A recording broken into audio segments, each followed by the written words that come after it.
Hello दोस्तों, तो मैं दोबारा से अपने इस चैनल पे आपका स्वागत करता हूँ। और आज मैं आप लोगों के लिए कक्षा 9वीं की महत्वपूर्ण बातें करने आया हूँ।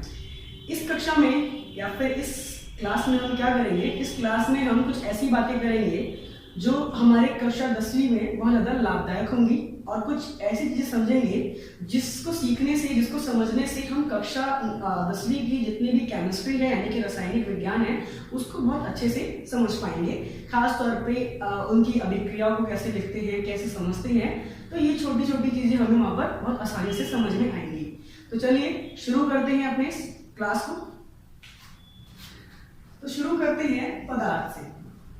अब सबसे पहले तो यही कि पदार्थ क्या होता है, तो इसको हम ऐसे समझ सकते हैं कि कोई भी एक ऐसी वस्तु जिसका कुछ द्रव्यमान हो और वह स्थान घेरती हो तो वह पदार्थ कहलाएगी। जैसे कि ये मैंने अपने हाथ को ऐसे किया, इसके ऊपर मैंने मार्कर रखा, तो मैंने जब इसके ऊपर मार्कर रखा तो मार्कर के जो आगे जो गोल गोल क्षेत्रफल है उसमें कितना क्षेत्रफल मेरे हाथ में क्या कर लिया, घेर लिया, मतलब उतना स्थान उसने ले लिया जितना उसका साइज है। ठीक है, और जब मैं इसका कुछ ना कुछ द्रव्यमान भी है, इसका मतलब क्या, ये एक पदार्थ है। इसी तरीके से हमारे आसपास नजर आ रही हर एक वस्तु ही क्या है, पदार्थ है। एक छोटे से नमक का दाना भी क्या कहलाएगा, पदार्थ ही कहलाएगा। तो अगर हम देखें तो जब सब कुछ इस दुनिया में पदार्थ ही है तो इनको समझा जाने के लिए बहुत ज्यादा दिक्कत होगी। तो इसीलिए हमने पदार्थ का क्या कर दिया, वर्गीकरण कर दिया। क्या कर दिया, वर्गीकरण। और पदार्थ को यहाँ पर हम केवल दो हिस्सों में बांटेंगे। पहला होगा तत्व और दूसरा यौगिक। यानी पदार्थ को हमने वर्गीकृत किया दो रूप में, तत्व में और यौगिक में। अब इसमें भी सवाल आता है कि सर ये क्या चीजें हैं। तो तत्व एक ऐसा पदार्थ जिसमें क्या बेटा, जिसमें एक ही जैसे परमाणु हो, जो एक ही प्रकार के परमाणुओं से बना हो। ठीक है ना, उसी को या क्या कहेंगे, अब उसी को हम कहेंगे तत्व। जैसे हम कहें इसके आने वाले हमारे आसपास जितने भी धातु हैं, ठीक है ना, धातु जितने भी अधातु हो गए, ये सारे के सारे क्या है, ये तत्व है। ये क्या है, तत्व है। अब हम बात करें जैसे धातु में क्या, सोना चांदी, ठीक है ना, सोना चांदी तांबा कॉपर, ये सारे के सारे क्या है, ये धातु में। अधातु में हम बात करें तो ऑक्सीजन हो गया, नाइट्रोजन हो गया, ठीक है ना, कार्बन हो गया, ठीक है, ये सारे के सारे क्या हो गए, हमारे अधातु हो गए। उसी तरीके से अगर हम बात करें यौगिक की, तो यौगिक क्या है, तो यौगिक जो है बेटा, यौगिक कोई ऐसा पदार्थ जो दो तत्व या फिर दो अलग अलग प्रकार के परमाणु से बना हो, उसी को हम यौगिक कहते हैं। इसके उदाहरण से समझेंगे हम लोग। जैसे कि हमारे पास नजर आ रही क्या, पानी। अगर हम जल की बात करें तो हम सब जानते हैं कि जो पानी होता है वो दो चीजों से मिलकर बनता है, हाइड्रोजन और ऑक्सीजन। और हाइड्रोजन अपने आप में क्या है, एक तत्व है। ऑक्सीजन अपने आप में क्या है, एक तत्व है। ठीक है ना, तो दो तत्वों के परमाणुओं से जो मिलके जो बने वही क्या है, यौगिक है। वो क्या चीज है, यौगिक। ठीक है ना, अब थोड़ा ये समझ में आ गया होगा, तो आगे इनको समझते हैं। चलिए मैं रफ कर देता हूँ। तो समझने वाली बात ये है बेटा कि जो तत्व है वो अगर उसे हम तोड़े तो किससे बना है, सबसे छोटा जो कण है इसके अंदर वो परमाणु है। और उसी तरीके हम अगर यौगिक की बात करें तो यौगिक का सबसे छोटा जो कण है वो एक अणु है। वो क्या है, एक अणु है। ठीक है ना, हम क्या करेंगे आगे, हम देखेंगे कि हम इन परमाणुओं का, ठीक है ना, या इन तत्वों का हम क्या पढ़ेंगे, प्रतीक देखेंगे। वहीं उन अणुओं का हम लोग सूत्र समझेंगे। ठीक है ना, क्या समझेंगे, इसमें हम इनके सूत्र की बात करेंगे। सूत्र मतलब इनके फॉर्मूला कह दो जिससे हम अणुओं को पहचानेंगे। बट सबसे पहला प्रश्न तो चलो यही हम समझाते हैं कि अणु क्या होते हैं। तो अणु यहाँ पर अगर यौगिक के रूप से देखा जाए तो यहाँ पर अणु की जो परिभाषा होगी वो ये होगी, ऐसे जो दो अलग अलग परमाणुओं से मिलके बना हो वही अणु है। यहाँ पर अगर हम करें वैसे ही, ठीक है ना, यहाँ पर परमाणु सबसे छोटा कण किसका, तत्व का, अणु यौगिक का सबसे छोटा कण। ठीक है, और अणु क्या होता है, जो दो अलग अलग परमाणुओं से मिलकर बनता है उसी को क्या कहते हैं हम लोग, अणु का नाम देते हैं। ठीक है ना, हम क्या देखेंगे अभी हम इसके यानी कि चलिए तो ये समझ में आ गया होगा। तो हम लोग थोड़ा आगे बात करते हैं, इसमें हम लोग आगे क्या समझने वाले हैं। तो आगे बात करते हैं, तो आगे हम लोग समझने वाले हैं तत्वों के प्रतीक, तत्व के नहीं यहाँ पर लिखते हैं तत्वों के प्रतीक। तत्व अभी तत्व क्या होता है तो आपको पता चल चुका होगा। अब हम बात करेंगे उसके प्रतीक। प्रतीक का मतलब क्या कि हर एक तत्व को हम उसके किसी एक प्रतीक से यानी उसके चिन्ह से, सिंबल से, चिन्ह कहें या प्रतीक कहें, उससे हम उसको दर्शाते हैं, ठीक है। और उन्हीं को हम यहाँ पर समझने वाले हैं। तो जैसे देख सकते हैं यहाँ पर मैंने नंबर लिख रखा है 1 2 3 4 5। ये कुछ और नहीं, एक संख्या दे रखी है, ठीक है। ये परमाणु क्रमांक है और ये क्या है, ये तत्वों के प्रतीक है। ये सभी के सभी जितने भी तत्व हैं हमारे आसपास, ठीक है, उनमें क्या है, तत्व में क्या है तो धातु अधातु में, तो ये धातु और अधातु मिश्रण में लिख रखे हैं। तो उन्हीं के हमने कुछ प्रतीक बना रखे हैं और वो प्रतीकों को समझने वाले हैं। तो ये आपको इसी तरीके से आपको 20 तक आपको याद रखने हैं और ये भी याद रखना है कि पहले स्थान पर कौन होता है, तीसरे पे कौन होता है, चौथे पे कौन होता है। आपको इसी ऑर्डर में इसको हमें याद करना है, ये जरूरी है। तो देखिए बेटा देखिए दोस्तों सॉरी तत्वों के प्रतीक। तो पहला है क्या, पहला H किसके लिए होता है, हाइड्रोजन के लिए। जो हाइड्रोजन जो गैस होती है ज्यादातर, ये उसका जो चिन्ह है, उसका जो उत्पत्ति तत्व है अपने आप में, तो उसका जो प्रतीक है वो क्या है H। वैसे दूसरा नंबर पे हीलियम है, तीसरे पे लिथियम, चौथे पे बेरिलियम, पांचवें पे बोरॉन, छठे पे कार्बन, सातवें पे नाइट्रोजन है, आठवें पे ऑक्सीजन, नौवें पे फ्लोरीन, 10वें पे नियॉन, 11वें पे सोडियम, 12वें पे मैग्नीशियम, 13वें पे एल्युमिनियम, 14वें पे सिलिकॉन, 15वें पे फोस्फोरस, 16वें नंबर पे सल्फर, 17वें पे क्लोरीन और 18वें पे आर्गन, 19वें पे पोटेशियम और 20वें पे कैल्शियम। ये सारे के सारे जो नंबर है एक तरह से देखा जाए तो परमाणु संख्या है। परमाणु संख्या क्या होता है तो इसको हम लोग आगे समझेंगे, बट फिलहाल अगर आप जानना चाहते हैं तो आप समझ सकते हैं नंबर ऑफ प्रोटॉन, ठीक है ना। प्रोटॉनों की संख्या को परमाणु संख्या कहा जाता है, यानी कि इनके अंदर पाए जाने वाले जो प्रोटॉन है वो भी इतने ही हैं, ठीक है ना। इस ऑर्डर में आपको इसको याद करना है। तो ये तो थे तत्वों के प्रतीक। अब तत्वों के प्रतीक मैंने यहाँ पर लिख के फिर समझाया क्यों, आप तो बुक से पढ़ लोगे। तो देखिए बेटा जनरली इसमें बहुत महत्व वाली जो बात थी वो बताना तत्वों के प्रतीकों का महत्व, तत्वों के प्रतीकों का महत्व ये जानना बहुत जरूरी है, बहुत ज्यादा जरूरी है। पहला चीज क्या कि तत्व का जो प्रतीक है वो एक परमाणु को, वो एक तत्वों का जो प्रतीक है वो कहीं ना कहीं एक परमाणु को दर्शाता है।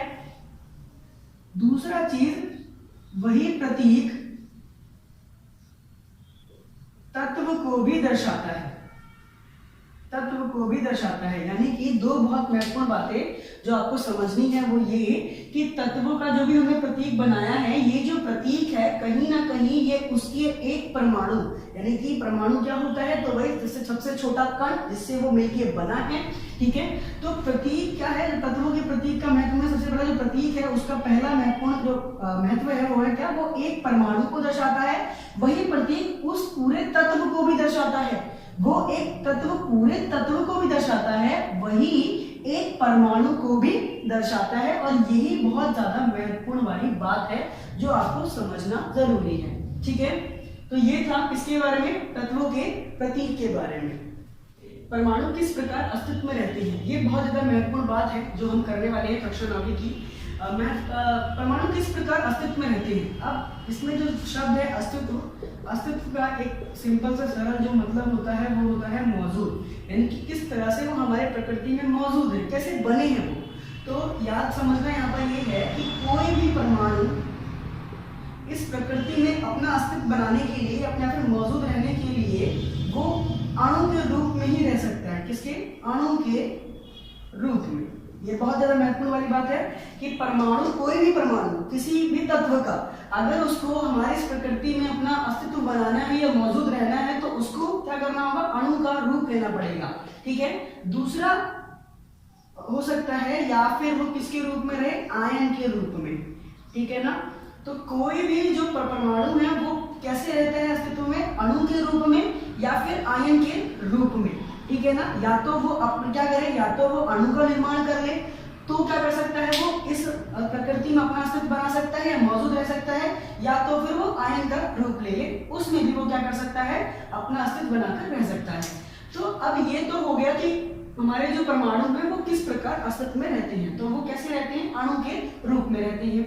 तो अब हम बात करें अगर तत्व की, तो हम सब जानते हैं कि जो तत्व है वो परमाणुओं से मिलकर बना होता है, और परमाणु तो अस्तित्व में नहीं रह सकते हैं। यानी कि अगर हम मान लेते हैं कि कोई परमाणु, जैसे कि कोई भी हमने मेटल ले लिया, जैसे कि कोई भी धातु ले लिया, लाइक गोल्ड ले लिया, मतलब सोना ले लिया हमने, तो सोना भी इतना बड़ा जो सोना हमें दिख रहा है वो भी तो बहुत छोटे छोटे कणों को मिलाकर बना होगा, यानी कई परमाणुओं को मिला के बना होगा। पर वो कैसे रह सकता है, क्योंकि तत्व तो यहाँ पर लिखा हुआ है परमाणु जो है अणु के रूप में रहता है। तो तत्व के परमाणु क्या करते हैं, आप मिलकर अणु बनाते हैं, और इस प्रकार के अणु जो तत्व बनाते हैं उनको तत्वों का अणु कहा जाता है।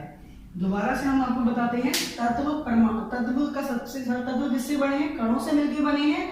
तो अब ये परमाणु जीवित तो रह नहीं सकता, मतलब अस्तित्व नहीं बना सकता प्रकृति में, तो ये क्या करता है, अणु बनाता है, और इस प्रकार के अणु को हम क्या कहते हैं, तत्वों का अणु कहते हैं। क्या कहते हैं इसको, तत्वों का अणु। जैसे कि उदाहरण ले लेते हैं हम लोग और फिर समझते हैं इसको, इसे रफ कर देते हैं। तो उदाहरण के तौर पे सपोज हाइड्रोजन है, हाइड्रोजन, तो हाइड्रोजन क्या करेगा, अब अणु बनाएगा। कैसे बनाएगा, वो हाइड्रोजन का तो एक परमाणु ये हुआ, तो एक और परमाणु मिलकर वो आप नेचर में हमें कैसे मिलेगा, इस रूप में मिलेगा, इस अवस्था में मिलेगा। तो आप देख सकते हैं जब दो परमाणुओं को मिलाया गया तो एक अणु मिला। ठीक है, अणु कैसे बनता है, जब दो परमाणु को मिलाकर क्या बनता है, एक अणु बनता है। ठीक है ना, जरूरी नहीं है कि दो ही हो, दो से ज्यादा भी हो सकती है, पर तत्वों के अणु में जो बात जरूरी है वो ये कि दोनों के दोनों परमाणु या दो से ज्यादा जो भी परमाणु लिए हैं वो एक ही तत्व के होंगे, अलग अलग तत्व के नहीं होंगे। अलग अलग होंगे तो वो अणु किसका हो जाएगा, वो यौगिक का अणु हो जाएगा। ठीक है ना, एक और एग्जांपल ले इसके, तो देखते हैं, जैसे कि हम ऑक्सीजन लिखें तो ऑक्सीजन का जो अणु होता है वो O2 होता है, ये दो परमाणुओं से मिला है। अगर और एग्जांपल लें तो नाइट्रोजन हो गया, नाइट्रोजन भी कैसे होता है, N2 होता है। तो ये 2 क्यों लिखते हैं, क्योंकि वो हमारे प्रकृति में अपना अस्तित्व ऐसे ही बनाकर रह सकता है, ऐसे ही मौजूद रह सकता है। और ये जो प्रतीक है, ये जो प्रतीक कह लें या हम इसको सूत्र कह लें, ये प्रतीक इनके एक परमाणु को भी दर्शाता है या पूरे तत्व को भी, उसके मतलब ऑक्सीजन, अगर उसका ऑक्सीजन का एक अणु है तो उसको भी हम O2 से दर्शाएंगे, या इस मान लीजिए इस पूरे कमरे में जो ऑक्सीजन है उसके लिए भी जो प्रतीक होगा वो O2 होगा। यही थोड़ी देर पहले हमने आपसे बात की थी। ठीक है ना, तो ये तो था अस्तित्व में तत्व कैसे रहते हैं। तो क्या सारे तत्व ऐसे ही रहते हैं, तो ज्यादातर जो तत्व है वो इस सारे के सारे तत्व अणु का निर्माण नहीं करते हैं, ये हमें यहाँ पर समझना है। ठीक है ना, इसे हम अपवाद कह सकते हैं, ये एक्सेप्शन हो सकता है यहाँ पर। तो कौन कौन है जो अणु नहीं बनाते हैं, तो सबसे पहले अणु का निर्माण करता ही कौन है, तो जो तत्व अणु बनाकर रहते हैं या अणु के रूप में अस्तित्व रहते हैं वो है जितने भी आधातु हैं। ठीक है, जितने भी आधातु हैं वो, आधातु क्या है, तत्व ही क्या है, तत्व का ही क्या है, वर्गीकरण है। तो तत्व क्या है, ये आधातु कैसे रहते हैं, ये प्रकृति में अणु बनाकर रहते हैं, जैसे अभी हमने आपको उदाहरण दी। ठीक है ना, पर आधातु में एक अपवाद है, आधातुओं में केवल जो कार्बन है, यानी कि कार्बन एकमात्र ऐसा एक आधातु है जो केवल परमाणु रूप में अपने आप को रह सकता है अस्तित्व बनाकर।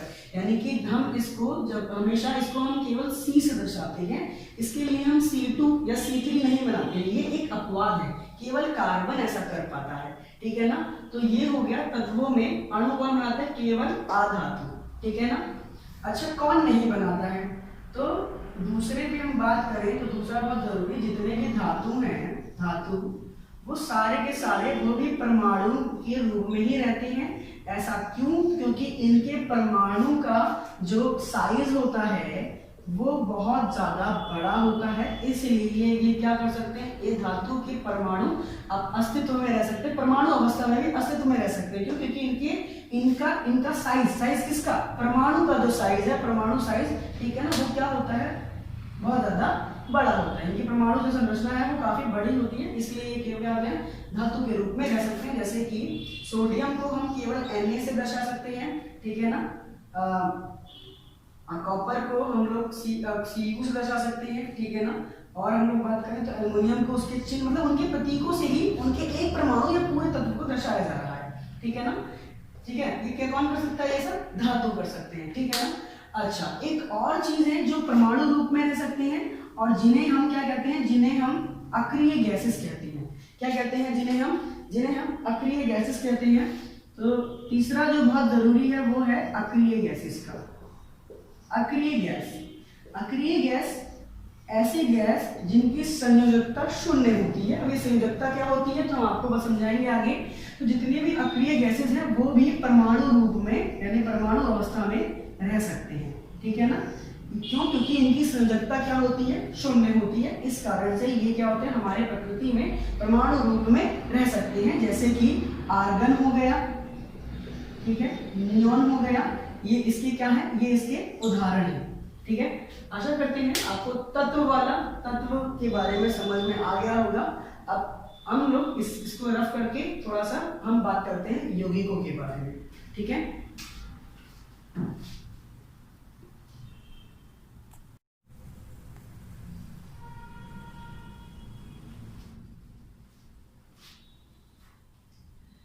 चलिए दोस्तों, अभी तक आपको ये समझ में आ गया होगा कि किस प्रकार से परमाणु अस्तित्व में रहते हैं और तत्व अपने अस्तित्व कैसे बनाता है। तत्वों के जो परमाणु हैं वो किस प्रकार से अपना अस्तित्व बनाते हैं और कैसे हमारे इस प्रकृति में रह सकते हैं। कहते हैं कि यौगिक के बारे में। तो यौगिक क्या है, तो हम सब जानते हैं पदार्थ के दो रूपों में से एक रूप ये भी है, ठीक है। तत्व के बाद यौगिक का ही आता है। तो यौगिक बहुत सरल रूप से इस प्रकृति में अपना अस्तित्व बना सकता है। क्यों? क्योंकि वो अणु, उसका सबसे छोटा कण जो है वो अणु है, और अणु में हमने देखा कि अणु जो है ये अपना अस्तित्व बना सकता है। चलिए, अब यौगिक की हम थोड़ी सी और बात कर लेते हैं। यौगिक के बारे में हम समझे तो यौगिक जो है कैसे कैसे बन सकता है। यौगिक बन सकता है कि हम उसमें एक परमाणु के साथ हम अणु मिले तो यौगिक बनता है, या फिर परमाणु के साथ नहीं, या फिर दो अणु मिले तो भी यौगिक बन सकता है। और अगर हम देखें तो परमाणु के साथ अगर बहुपरमाणु हो, बहुपरमाणु यानी कि वो भी प्रकार का अणु ही है, बट अब हमारी किताब में ऐसे बताया हुआ है तो हम इसको ऐसे लिखेंगे, बहुपरमाणु को मिलाएं तो भी यौगिक बन सकता है। यौगिक क्या होता है, जो दो तत्वों से मिलकर बनता है, और उन तत्वों का दो रूप हो सकता है। तत्व या तो परमाणु अवस्था में हो सकता है या तत्व जो है अणु अवस्था में हो सकता है। तो इसके उदाहरण देखते हैं। जैसे कि अगर हम बात करें इसका तो इसमें हो गया हमारा कार्बन डाइऑक्साइड। अब कार्बन डाइऑक्साइड कैसे बना, तो कार्बन में जब ऑक्सीजन मिला, ऑक्सीजन को ऐड करेंगे, ठीक, कार्बन से जब ऑक्सीजन जुड़ेगा तो कार्बन डाइऑक्साइड बनेगा। अब कार्बन क्या है, अधातु, और वो परमाणु में रह सकता है, अभी थोड़ी देर पहले बताया। और ऑक्सीजन क्या है, एक अधातु, तो वो अणु की अवस्था में ही रहेगा।